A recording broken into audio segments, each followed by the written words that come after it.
All right, hello. Thank you for joining us today for the first quarterly webinar on lead service line identification and replacement. My name is Deborah Vox-Renwick, and I'm an environmental engineer here at EPA in the Office of Groundwater and Drinking Water, and I will be running this series of webinars. First today, just a couple of logistics that we'd like to go through. If you need IT support related to the webinar, there's this 1-800 number that you can call. All of the audio for the participants has been muted automatically, but if you would like to ask a question, please type it in the questions box that's located in the right navigation bar of your screen.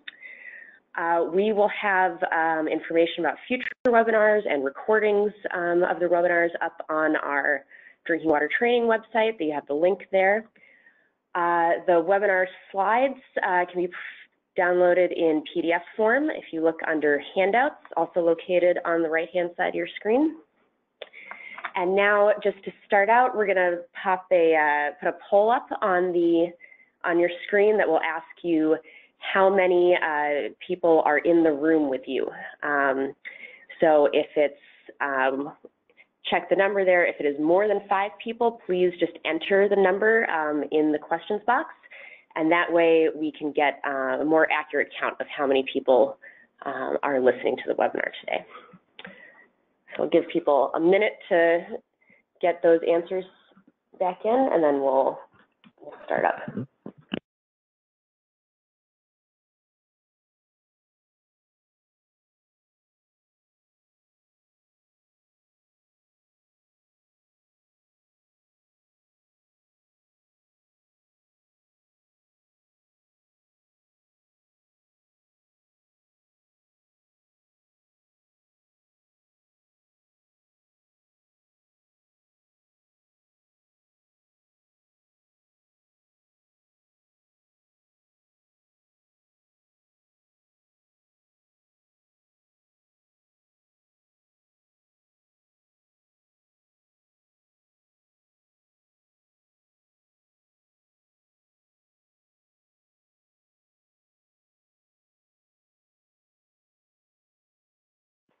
Hi, so we're getting a lot of questions about the handouts. I spoke a little bit too soon. They will be under the handouts tab momentarily, very, very soon. So sorry about that, jumped the gun a little bit.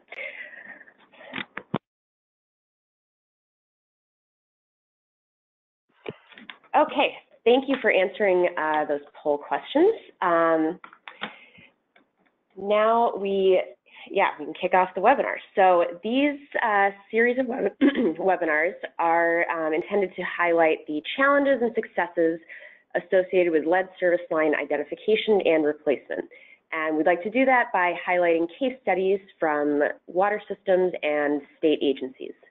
So this first session today will feature a presentation from Washington State Department of Health, Sam Perry, and DC Water's Maureen Schmeling.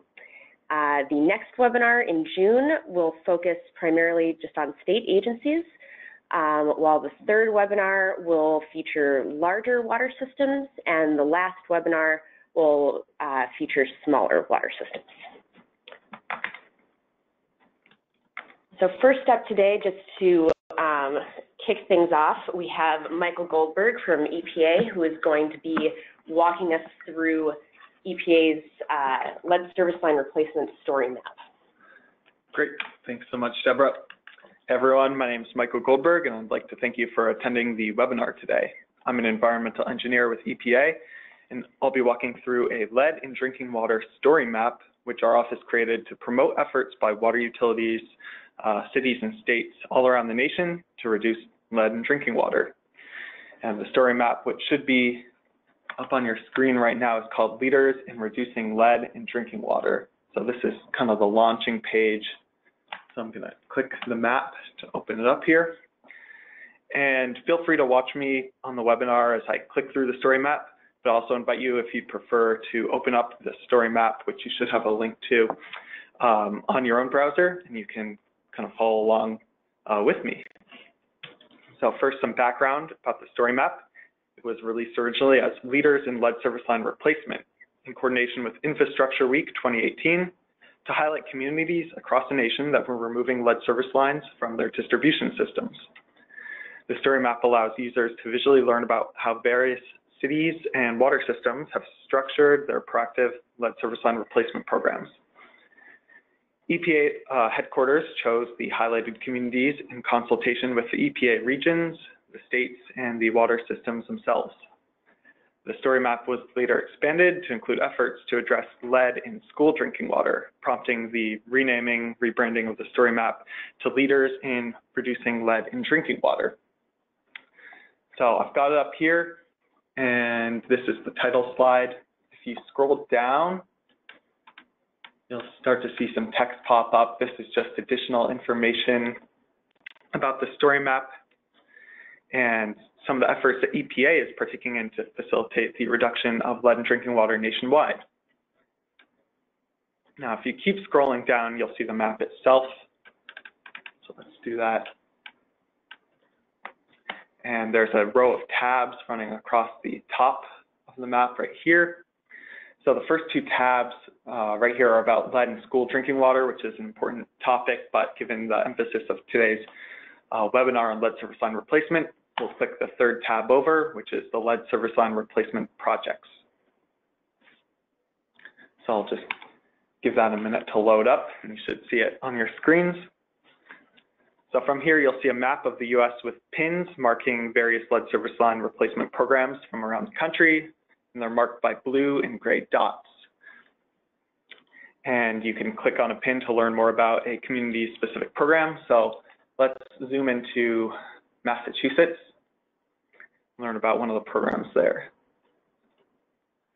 So you click on this gray pin, and you should see it pop up with text. This one's for Milford, Massachusetts.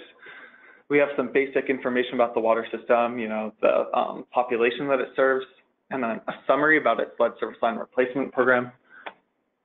So you see here, it accelerated its lead service line replacement schedule.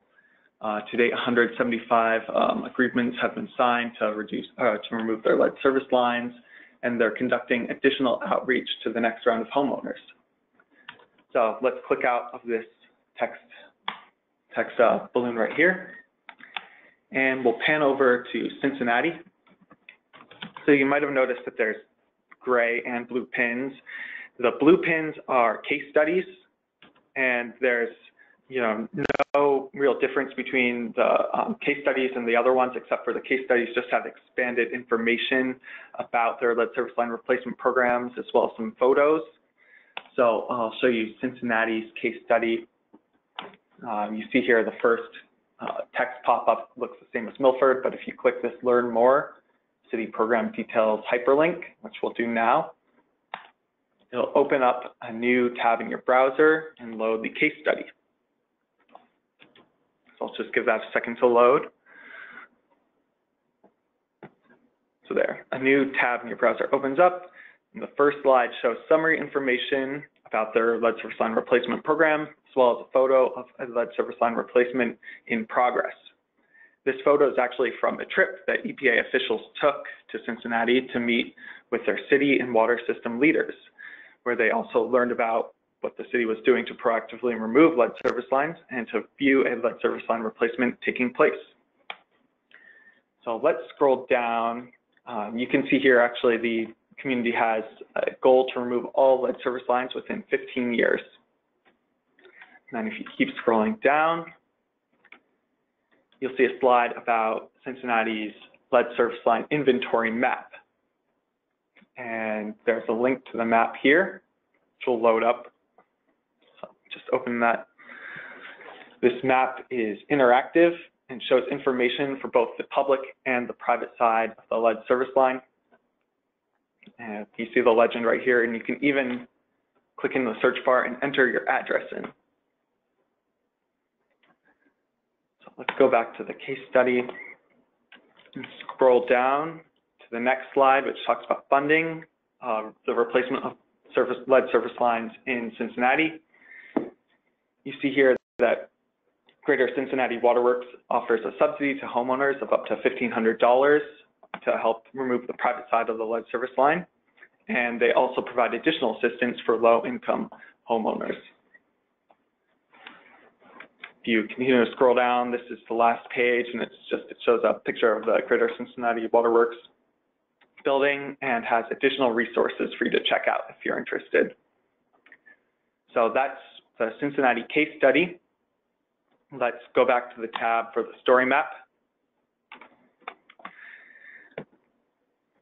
There are additional tabs which are relevant here along the top. EPA supporting lead service line replacement talks about how the SRF and WIFIA programs here at EPA can be used to support lead service line replacement and other actions that reduce lead in drinking water. And then the next tab over here talks about the lead and copper rule, some basic information about the regulation. So let's go back to the lead service line replacement projects tab. And I'll just say that if you're a utility listening in today and you have a lead service line replacement program that you'd like to highlight, you can nominate yourself at any time, on a rolling basis. All you have to do is email safewater@epa.gov, which is this email right here where my mouse is. Or if you'd prefer, you can get in touch with your EPA region and they'll connect us. All you have to do is send information about your lead service line replacement program. And if you want to be a case study, then just include some photos. And EPA will determine on a case-by-case basis which water systems to include. You'll see that a lot of the programs on the map here today are conducting full lead service line replacement, offer some sort of financial assistance to homeowners to help pay for the private side replacement, and are posting a lead service line inventory to increase transparency about lead service line locations.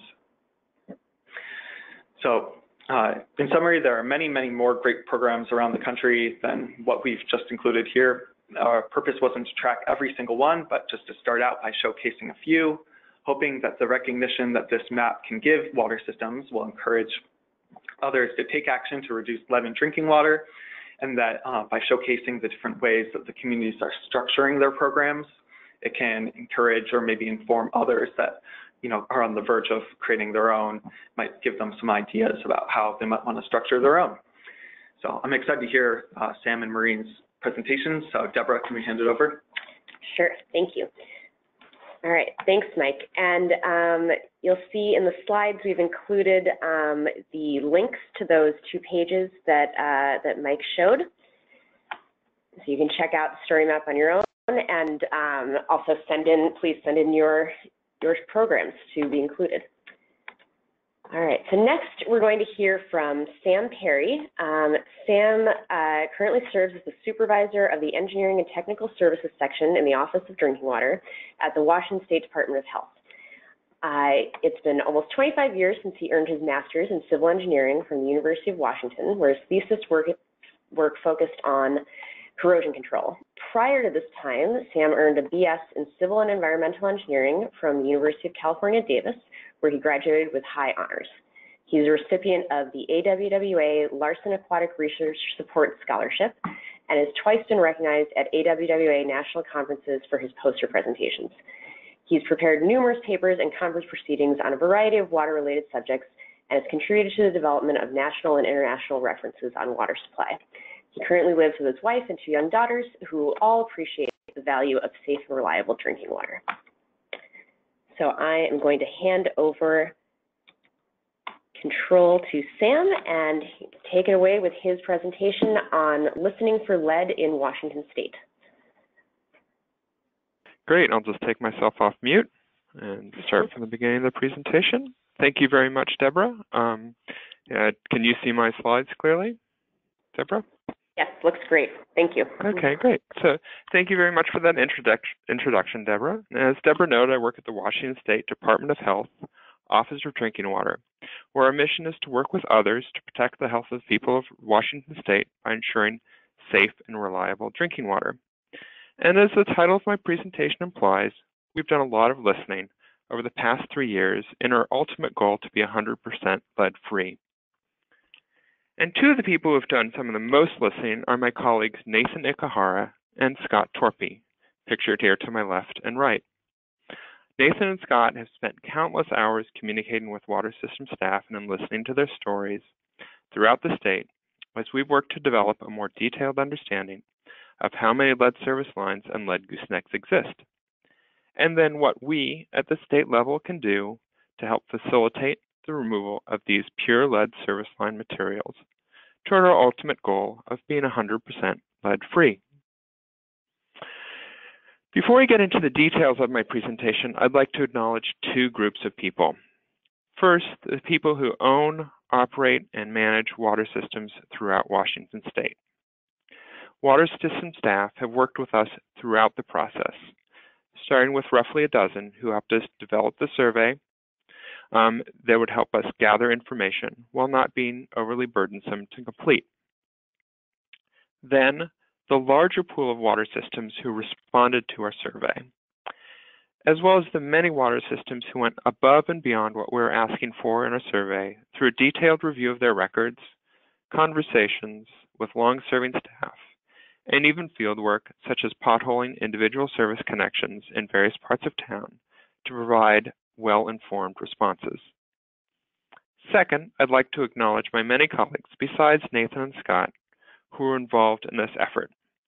These include people who helped develop and electronically distribute our survey, our regional engineers, and others who followed up with water systems who did not respond by our initial deadline for feedback, our communication staff who worked with Nathan, Scott, and myself to develop publications and share our findings, and those who have supported our ongoing communications with water systems as we have continued to work and listen over the past 3 years.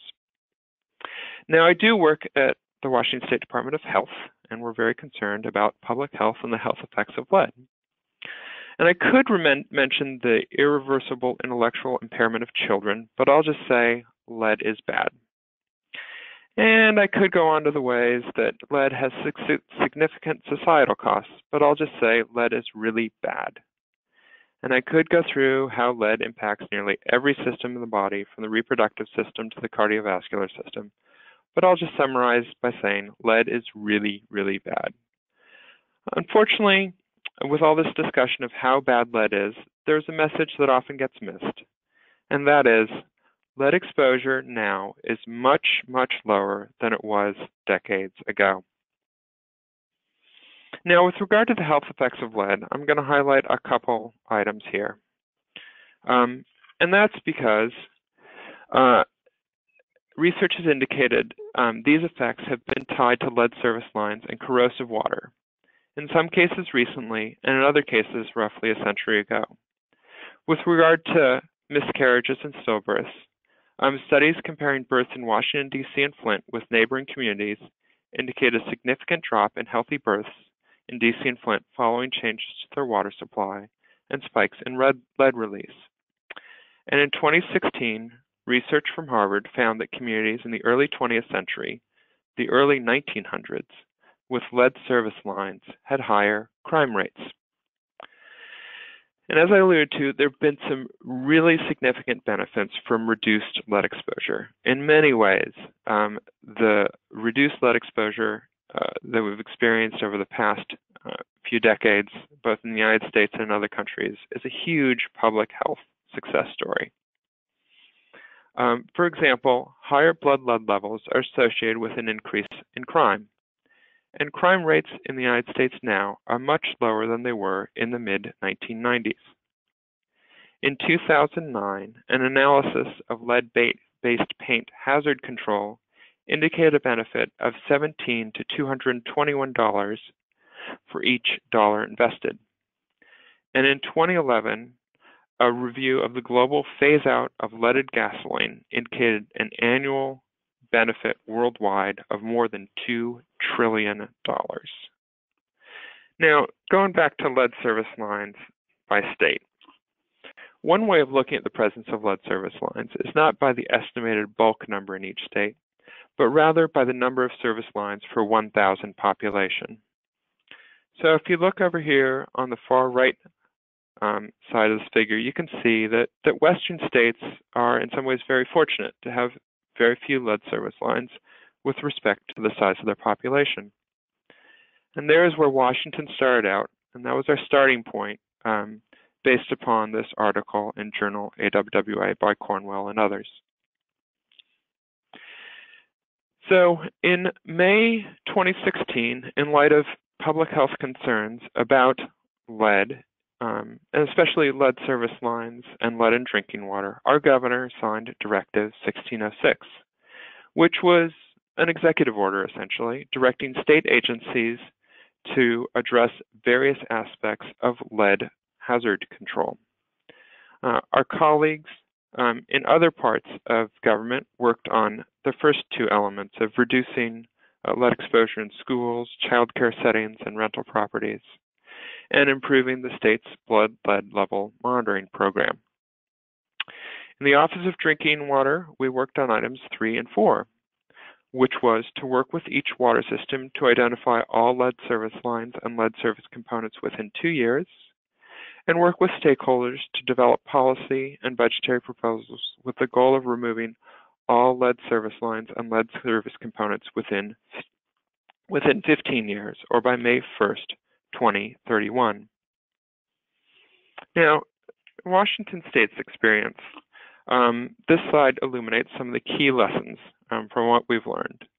First, shining a non-regulatory spotlight, essentially an executive action, can work instead of a detailed regulatory approach. Second, it certainly helped to have an icebreaker, and the governor's directive on lead was ours. Third, elimination of lead service lines and lead service connections within our state is within reach. And I'll admit, we're very, very fortunate to have relatively few water systems with full lead service lines, or even these partial lead goosenecks in Washington State to start with. And last but not least, our water systems really want to pursue the elimination of lead service lines and lead service connections. I think we'll all sleep better at night when there are no more pure lead service components in use. So, step 1 was to develop our survey. So following the directive from the governor, we embarked upon this. And our first step was to get input from end users. So we asked 12 water systems to advise us on the survey development and release. The feedback we received included information on the timing of the release of the survey, since we were sending this out via email. For example, we were told not to release it on a Thursday or especially a Friday to avoid it getting buried, or the person sometimes, people take shortened work weeks or work 4/10s. So that was one, and also wait until after the summer field season was over. Water systems are busy during the summer with a lot of field work, and wanted to wait until the early fall when they were back in the office. We also got suggestions on editing the introduction, structure, and wording of the survey questions. Certainly, we got feedback to make the survey short and relatively easy to complete. In this regard, we really wanted to focus on water systems that had a high probability of lead service lines and lead service connections. We knew that lead service lines and lead service connections weren't used in the state, or based upon the information we got from water systems, weren't used in the state after World War II. So we created this off-ramp with our first two questions, which were, do your records indicate any service lines installed before 1945 are still in service? And then, do you have any reason to believe that lead service lines or lead service components were installed in your system after 1945? Possible answers included yes, no, and insufficient records. And if the respondent answered no to both these questions, then the survey was considered complete. We have a lot of water systems that came into existence in the 60s in our state, and we really wanted to focus on those systems that had a high likelihood of lead service lines or lead service connections. And in an effort to be clear, we also provided definitions of what we meant by a lead service line and lead service connection. In part to clarify, we were not asking about old bell and spigot cast iron pipe where the packing is sealed with lead, or lead alloyed brass, such as older meters or meter setters. Step 2 was to conduct the survey.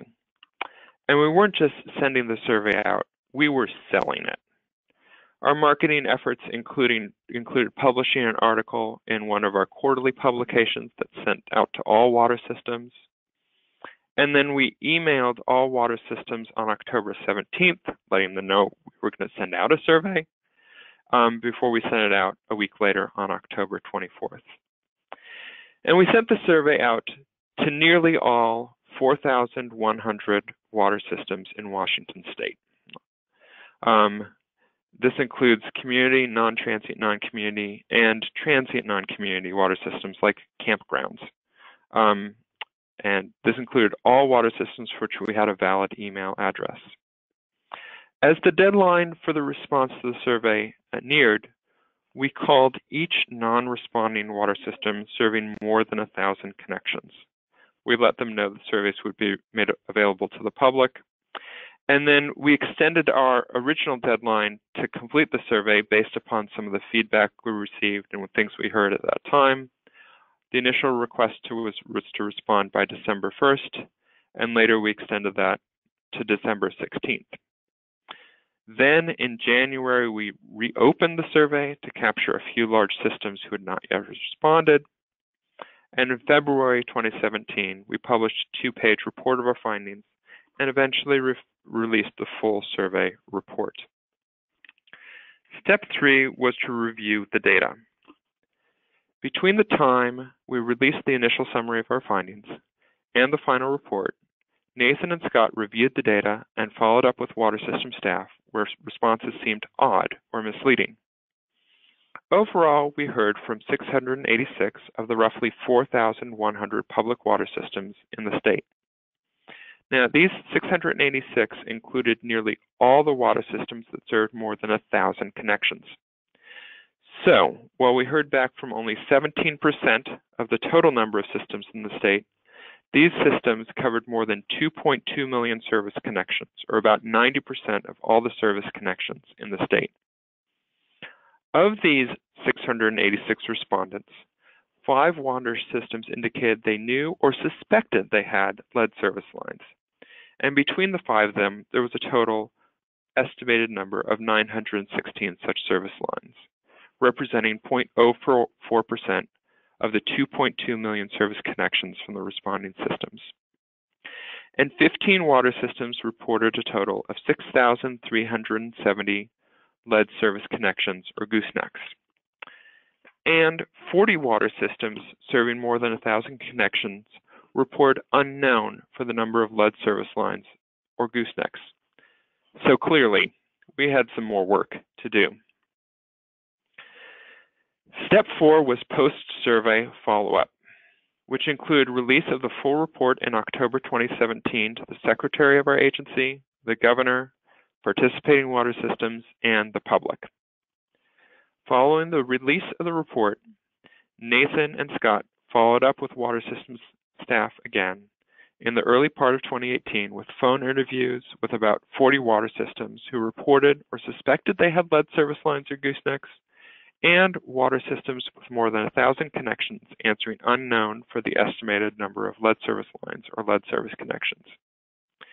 The intentions of the phone interviews included checking the basis for the lead service line or lead service connection estimate and the system's level of confidence, seeking greater clarity on the extent and confidence of unknown, getting feedback on assistance options, be it funding or technical assistance such as records review, essentially what would be helpful to water systems, and better understanding water systems resource limitations and current plans for lead service identification and removal, and testing the attractiveness of proposals for SRF funding terms.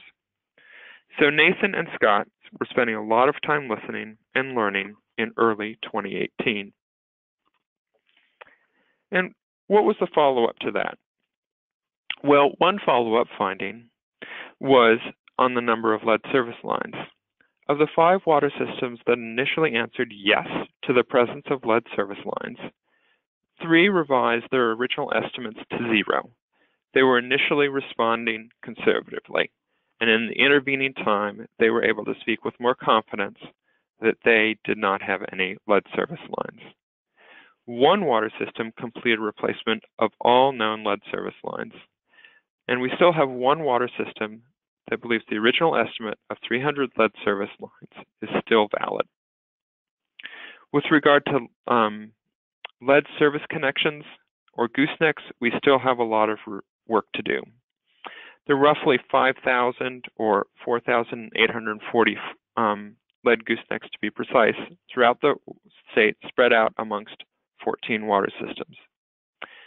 And of the 32 systems that originally reported unknown to the number of lead service lines, there's still 5 that really do say they can't provide us a good estimate based upon the records they have. And with regard to lead service connections, there's still 12 that remain in that similar position. So our quest for 100% lead-free continues. With regard to SRF, back in 2017, we initially had the second criteria on your screen, which was at least 50.1% of the total service line replacement cost from main to meter had to be associated with lead service lines or lead service connection removal and replacement. However, we didn't get any applications. So based upon what we heard from water systems, we included this second, priority funding criteria, to be more precise, that all work performed within 500 feet of a replaced lead service line or lead service connection is eligible for reimbursement. So based upon this second criteria, we've actually received now a successful funding request for $3 million associated with the removal of lead service connections. And as I mentioned in slide 8, our water systems want to pursue the elimination of lead service lines and lead service connections. We'll all sleep better at night when our service lines are free of pure lead materials. So what have we learned so far with all our listening? Despite having no state authority to require lead identification and removal, water systems in Washington State are committed to doing so. Our water systems have very few known lead service lines or lead service connections, and certainly with the listening we've done and the work of water systems, that uncertainty has decreased with time. Governor's Directive 1606 was key. It gave us an entry to communicate with water systems. It was our icebreaker and a starting point for our efforts. That said, the survey wasn't an end-all be-all. Surveys need follow-up to increase the clarity of the responses we got. And we have to acknowledge there will continue to be some uncertainty. So, concluding, the governor's initiative was key. It's what drove our survey. Utilities were doing much more than we knew at the time. Operators want to affect positive change in their community.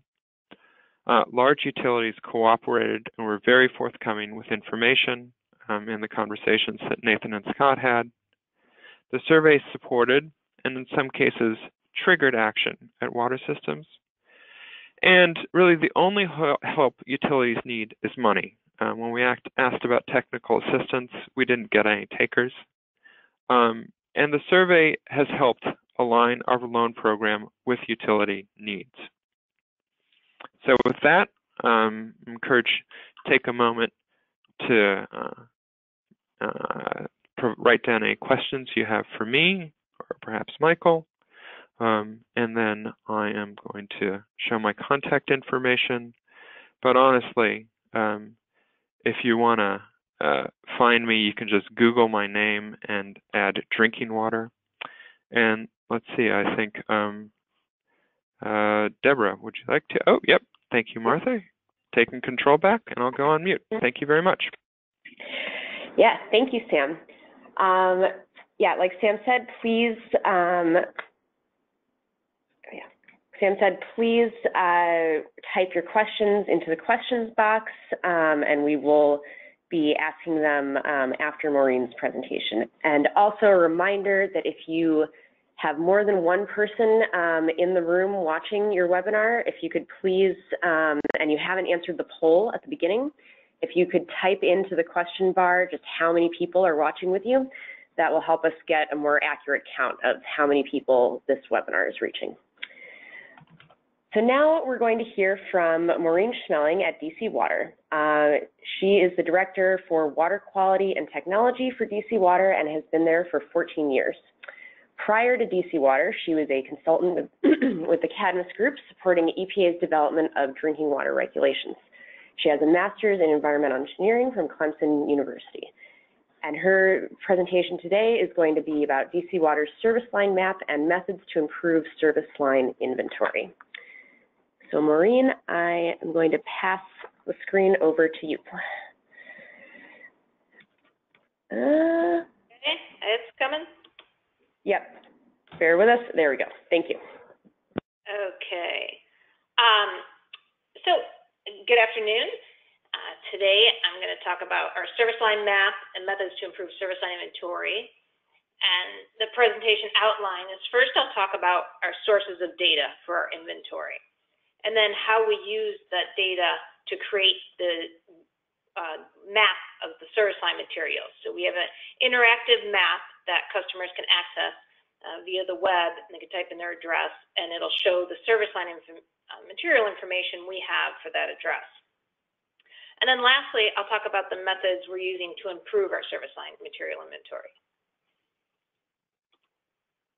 Okay, just a quick slide on the service line sections. I'm sure many of you have seen this type of picture more times than once. So quickly, I'll talk about it in relation to the District of Columbia. In the district, the homeowner owns the entire service line. DC Water is responsible to maintain what is in public space. So that's from the water main to the property line. And so we can replace that portion. The homeowner has to give consent to replace the private side. All right, our sources of data. Most of it is historic, but we have data from construction projects, water main replacements, and leak repairs and water main repairs. Whenever we excavate and see the pipe material, that information is captured, or installing new service lines. Meter pits. Some utilities can get information from meter pits. That's why I list it here. However, in the district, our service line is not visible. When you look in there, you just see the risers. So we have a lot of information from our historical records, the tap cards, and that is the information that the developer or the plumber, the contractor installing the service line completes and provides. And for years, like 100 years ago, they would provide it to the Water Service Authority with the information because it would identify the location of the service line. And they also had the service line material in there and the installation date. And then another source of information we have was the study we conducted when the LCR was promulgated in 1991. Utilities had to conduct a study to identify to identify service line material information for their sample pool. And so we conducted a very large study, which looked at all her historical records. They interviewed plumbers and looked at building dates when houses were built to fill in some of the gaps and fill in data that the district had, but maybe the Water Authority didn't have. So we were able to improve it at that point. And so here's a picture of our interactive map. This shows the greens show copper and gray is lead. And the information provided will show you both public and private information. And in the upper left-hand corner is where they can type in their address, and then it'll zoom. The map will take you to that address. And so you can also see all the service line material for several blocks if you like. So the next series of slides, I'll go through this website in more detail. So the first section is the details. And this is in the upper right corner. And this is where we're trying to tell our customers and the people viewing this map about our data, because a lot of it's historic. So I think other utilities are probably in the same boat that it's not 100% accurate. It's historic data, things have changed, and with the data recording, we're finding it's not completely accurate. So we want to be clear about the type of data we have. So we described that it comes from plumbing records, service installation. Some will have been verified by observation when we have excavated. Others will not. And the next part is the disclaimer. And in order to actually use the website, this is what comes up first, is our disclaimer. And that's to make our lawyers happy, basically saying that this is just the data we have. We're not held responsible if the data are not accurate. And in order to use the map and plug in an address, you have to click I understand. All right, so how did we come up with what we show on the map in terms of the data? So we have, over the decades of managing this data and things changing between databases and storage records and whatnot, we have different sources of information that we've captured along the way, and we've coded it differently. And so on that far left side, you'll see this is the data source that we have recorded. And then you have the different pipe materials. And on the far right side is our translation that we show the customer. What does that mean? Like if we just threw out that our data source is customer service, that doesn't really mean anything to somebody who's not at the utility. So for example, if we look at that first row, our data source was customer service, which could have been a tap card. It could have been maybe a meter dig out or something where they captured this information at some point through our customer service department. And for this example, this would be a copper service that was installed before 1985. So they'll see copper on the website, and the information they see is assess further for confirmation. So we don't have a high degree of confidence in that data. We want them to make that additional step to assess further. We don't know. It's possible you have lead. So then the next row is very similarly that if the tap date is after 1985, then we know it's copper based on the year installation date. And we selected 1985 as a conservative date based on the data they collected in the 1991 study. And moving down, like halfway down, you'll see the data source is service line replacement. In that case, we're saying replacement. And the information that they see is service line replaced and then we insert the date. And then coming down further, you'll see second from the bottom, we have historical data, and this one is an example of lead.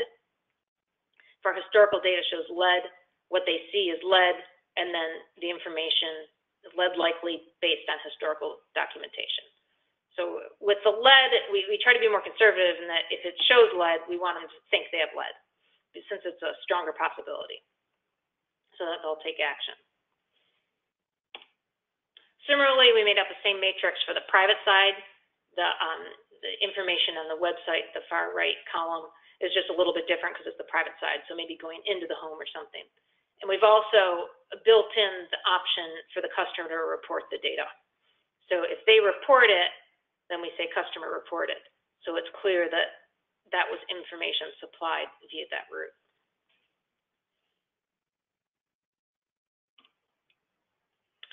All right, so next let's talk about the methods we're using to improve our service line inventory. We have many, many homes that we don't have any service line material information.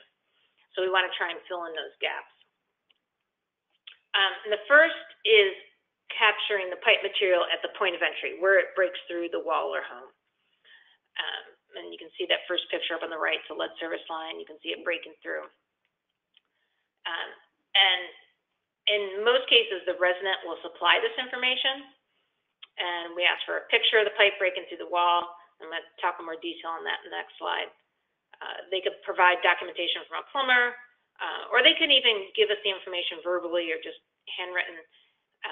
And we capture that information, but depending on the credibility of that data, how far it moves up through our process of updating service line material, you'll see a little bit later.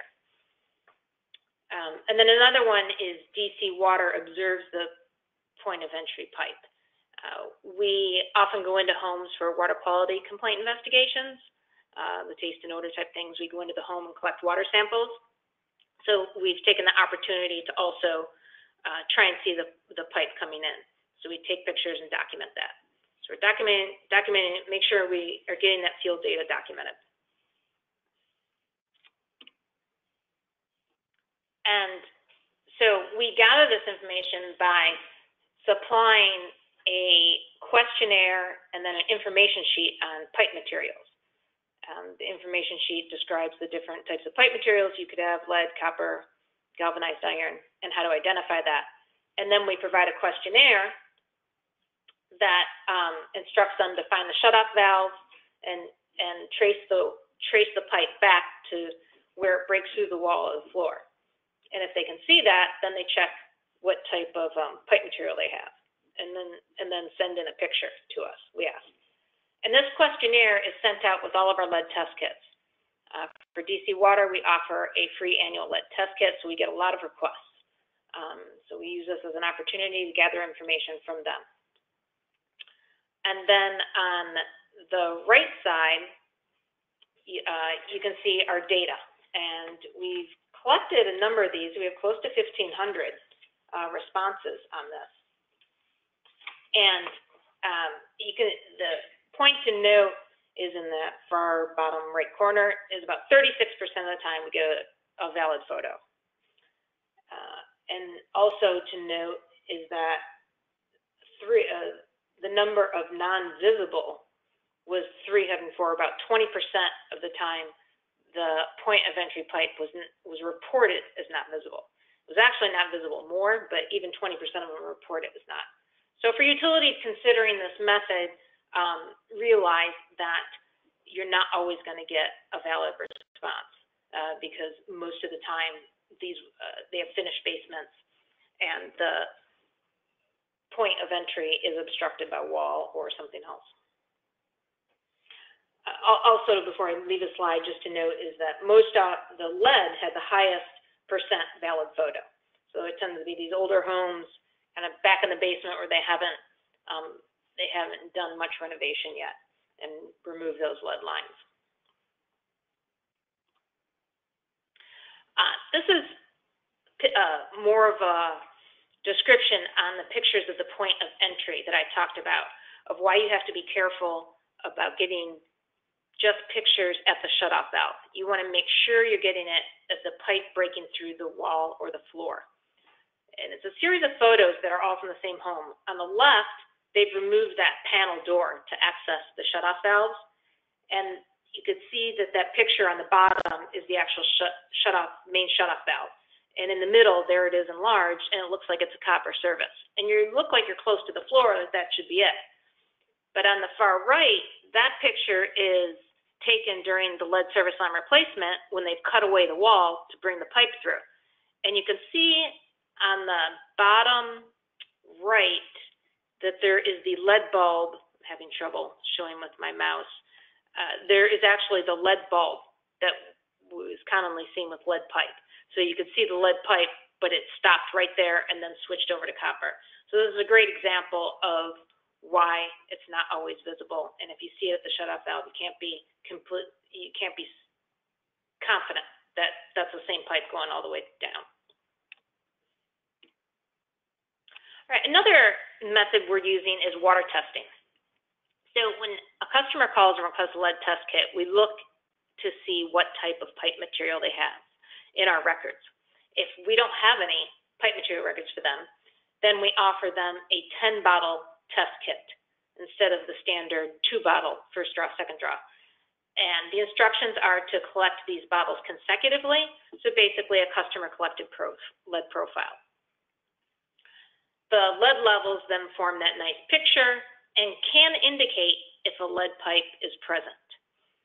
You could see by the trend if you generally have it coming higher in the middle and back down. In the district, the point of entry tends to be between the 3rd and 5th liters, and then the water main is somewhere out at the 8 to 11 liters. And this graph shows a picture of the results from one of these tests where lead pipe was indicated because we had that rise in lead levels right around the 5, 6, 7, 8 liters. I also note here, though, that it cannot confirm the absence of lead, and that is because of the stagnation. It's not guaranteed the customer collected this, provided this information. It's possible they had a leak. It's possible they used the water before they collected it. They forgot about that part of the instructions. So if you get results back that are all non-detect, it's likely that it didn't stagnate. Usually I'll have a little bit of a tick of lead in that first sample. And so here's the results we've had. We've been doing this a little over 3 years now. We have 170 plus homes that have participated. And you can see just over 50% were able to identify as a lead service line. We have about 8% where we say lead's likely. And that's definitely good information for the people drinking that water there. If they think lead is likely or lead service line, then they can go through our lead service line replacement program. Some of them inconclusive because a few will have some low levels of lead. It didn't show the trend that we normally have with the lead service line, so we're not sure. And then it's over 30%, 35% that are either non-lead or it's a stagnation error. And again, for those, we don't make a determination as to the pipe material. We say your pipe is either not lead or the water didn't stagnate.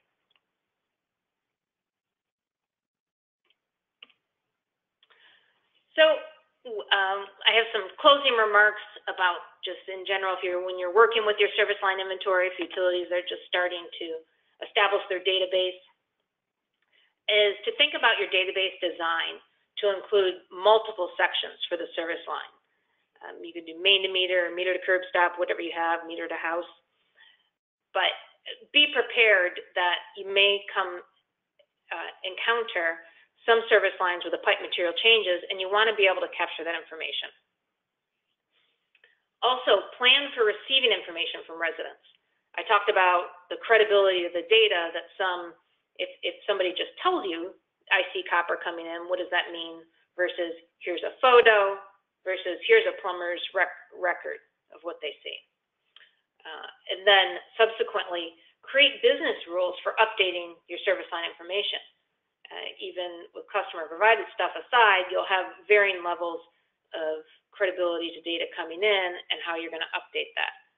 We tend to be on the conservative side of it takes a lot to change.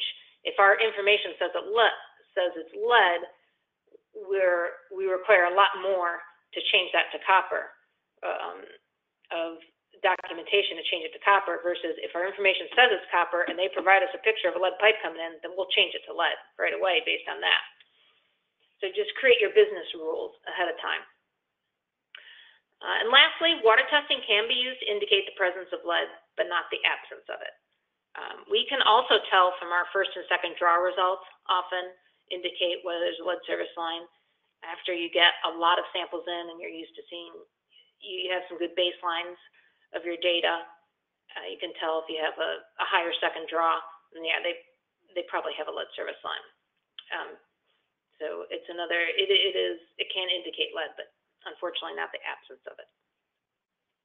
So with that, I'll hand it back to Deborah.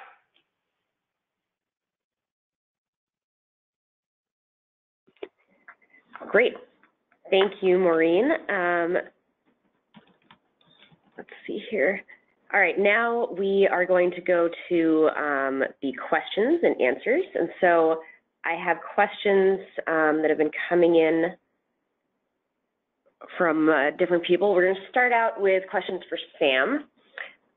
One question that came in is the survey that you had systems submit.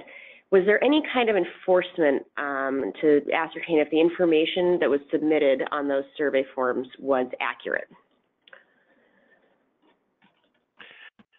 So the question is about enforcement. This is a voluntary activity by water systems to participate. And in many ways, we relied upon our relationship and a certain degree of trust with water systems. we didn't go out and go into their offices and check their records as any way of kind of being so invasive. That said, water systems tended to initially respond pretty conservatively. If they thought they might have some,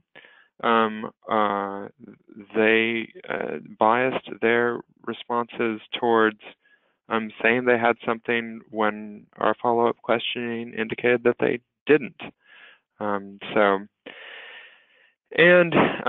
We had other ways of kind of looking at records, but it all seemed to align pretty well. So we have a lot of confidence in where people were able to speak with confidence, that we got good information. So that's where I'll leave it on that one. Okay, great, thank you. Let's see, another question for Sam. Generally speaking, in the state of Washington, are there a lot of systems that are having problems with lead, or was this survey more of a preemptive activity? So with regard to water systems having we don't have any of our large systems exceeding the action level, and certainly the 90th percentiles for our greater than 50,000s tend to be in the 1 to 4 range. So we didn't have a lot of, that wasn't the concern. I mean, it was just the general zeitgeist of the time. And then there was one water system that knew they had goosenecks and wanted to do some proactive investigations. They to try and find their see if sequential sampling of the service line between the main and the meter would identify a high number or a lead gooseneck presence. So they did some investigative sampling. And just because of the way that the survey was set up and the articulation of brass, a old lead brass curb stop, they got some pretty high results, and that resulted in some concern and some greater scrutiny. So that was also part of the catalyst for the governor's directive. So we're fortunate we don't have that many water systems that have had action level exceedances, and certainly none greater than 50,000 recently. But still, there is a general concern as people hear the news. Great, thank you. Let's see, our next question, we're going to go to Maureen. A question that has come in a couple different forms from people is, were there any objections from customers about having information about their water line on this website, that was there any attempt to add information where customers objected because of privacy concerns? No, overall people were very happy that we displayed it, but I have come across a few customers that are not happy that we won't change it without more documentation. So it may say unknown, and they provide us a picture of a copper pipe coming in, but that's not enough to change the full service line. So I had a couple of those people, but considering the vast number of responses we got, it was very small. Oh, got it, thank you. All right, next question. Again for Maureen. This question, have you seen in this inventory and mapping process, have you found that there's a correlation between areas that don't have pipe information and socioeconomic status? Is there any kind of patterns you've discerned with where you have information and where you don't? No, those patterns are more on when the neighborhood was developed. Got it. Thank you.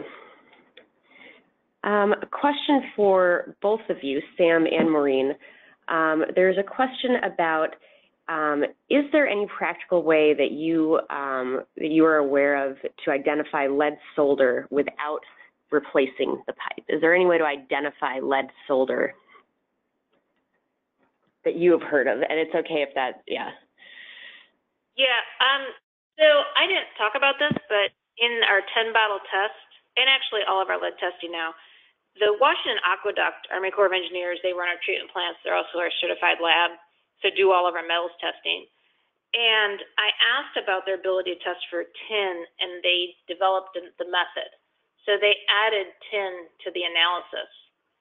And it has helped in some cases that we get detects of tin, and we didn't think there was a lead service line, or they'll have high lead in the first couple samples with tin, and then it drops down. So we don't get the pattern we expect with a lead service line, but they might have a couple samples that are a little bit elevated lead, and then when we see the tin in with it, like, oh, okay, so this is indicating lead solder. So yes, that's what we've been doing.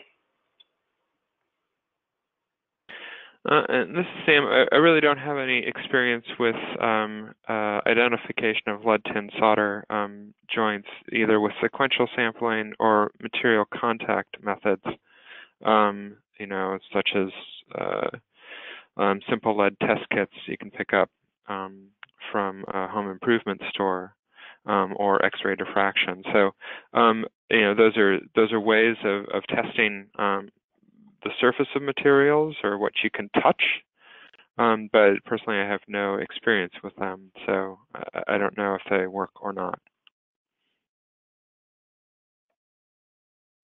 Okay, thank you.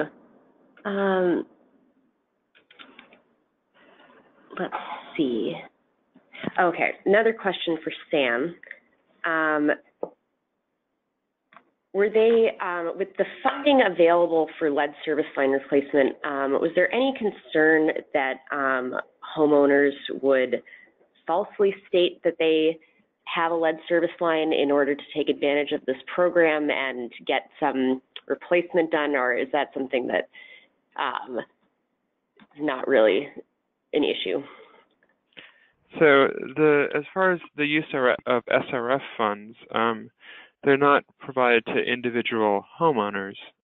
They're provided to water systems with whom we have contracts.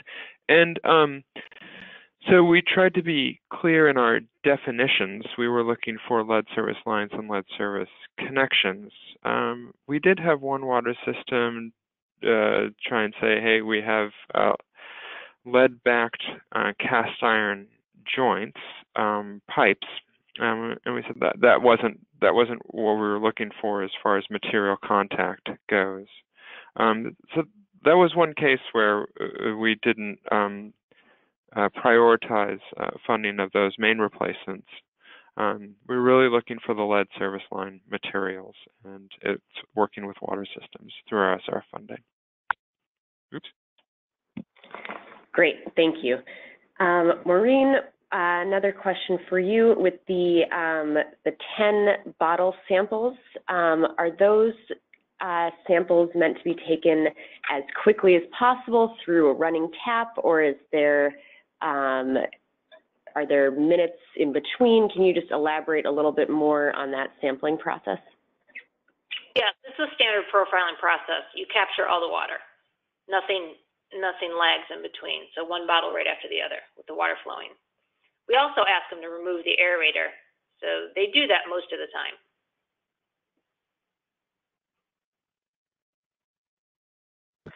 Great, thank you.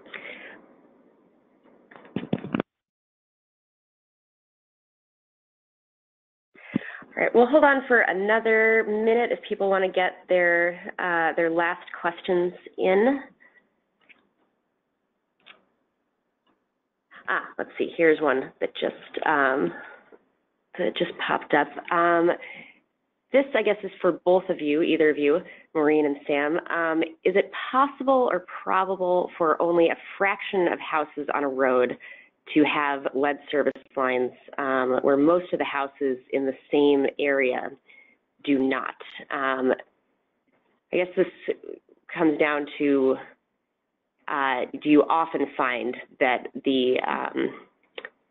that whether there's a lead service line or not varies from house to house, or does it tend to be more neighborhood by neighborhood? Well, in the district, it tends to be within neighborhoods, there'll be higher amounts of lead, but it's sporadic within those just because these homes are nearing 100 years old. So they've gone through renovations and done full service line replacements. So it'll be sporadic. When you get to neighborhoods that have been developed in the late 80s and 90s, that'll all be copper. This is Sam. I don't think I can add anything more. That's the general, what we've heard from water systems as well.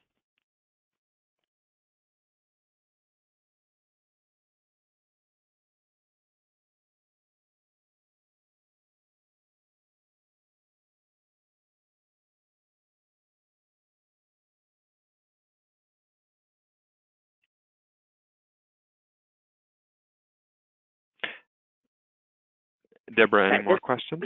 Oh, sorry, just reading through questions here. Okay, here, one for Maureen again. In DC, for DC Water, have there been any changes in operations as a result of the results from this lead service line inventory? Has it affected your corrosion control treatment or other system-wide operations? Not the water treatment or distribution system operations, because we already add orthophosphate corrosion control, so we're optimized by our treatment. And then the operations hasn't really changed, and we're still doing water main replacements that are based on several factors.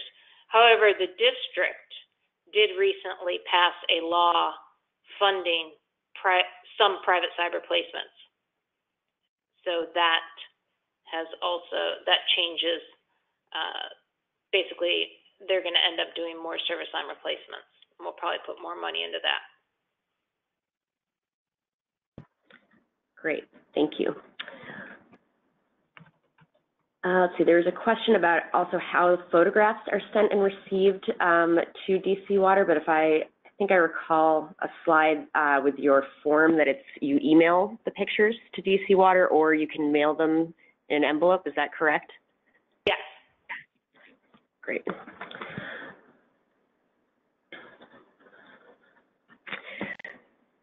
All right, so I think we're going to end a little bit early today, but thank you all very much for your participation, for your questions. Please stay tuned for the announcement and registration link for the next webinar, which will be in June. The more information will be put up on our drinking water training website, where there's a link on your first logistics slide of this handout. And we will also be sending email reminders as well. So thank you again, and enjoy the rest of your Thursday.